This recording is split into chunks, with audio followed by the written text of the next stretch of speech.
Thank you, Elaina, for walking us through what teachers and students should do before an exam and during the assessment process. Those steps help create a strong foundation for student success. Once the assessment has been completed, however, the teacher's work is far from over. In many ways, what happens after the exam is just as important because it provides opportunities to reflect on student learning, make instructional decisions, and support continued academic growth. After an assessment has been completed, the teacher's first responsibility is to evaluate student performance in a way that is aligned with the learning objectives. Using rubrics, scoring guides, and clearly defined success criteria helps ensure that grading is fair, consistent, and focused on the knowledge and skills students were expected to demonstrate. At the same time, grading should be viewed as more than simply assigning a score. Assessment results provide meaningful information about student understanding and can reveal patterns across the class. By analyzing both strengths and areas where students may be struggling, teachers can make more informed instructional decisions. As Thompson and colleagues remind us, assessment data should be interpreted thoughtfully so that conclusions accurately reflect what the data can actually tell us. Once assessments have been evaluated, the next step is communicating those results to students and their families. Effective communication should go beyond reporting a grade by helping students understand what they did well, where they can improve, and what their next step should be. Teachers can communicate assessment results through conferences, written feedback, digital gradebooks, progress reports, or individual conversations.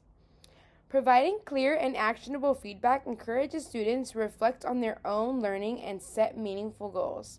Likewise, when families understand a student's progress and learning needs, they are better equipped to support learning outside of the classroom.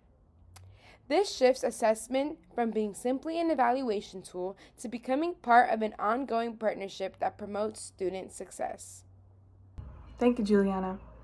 Once assessment results have been analyzed and shared with families, students, and stakeholders, the next important step is determining how to support students who have not yet demonstrated mastery of the learning objectives.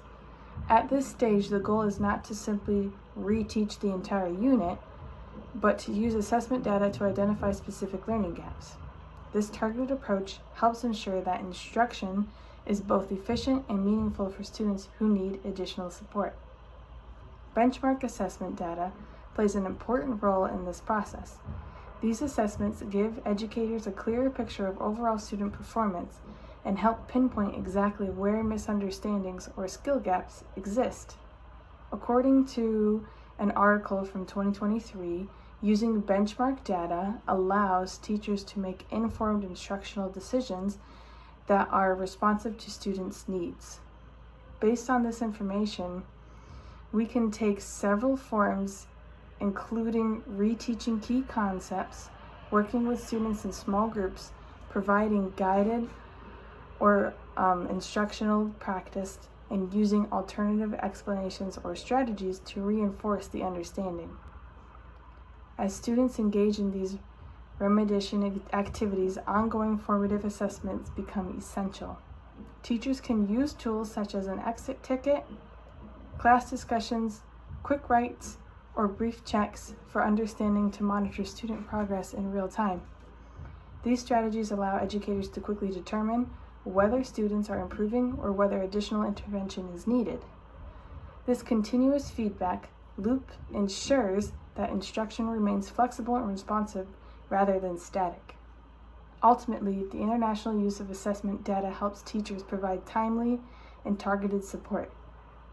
When remediation is guided by evidence rather than assumptions, students are more likely to build mastery, regain confidence, and move forward successfully toward the next step of learning goals. Thank you.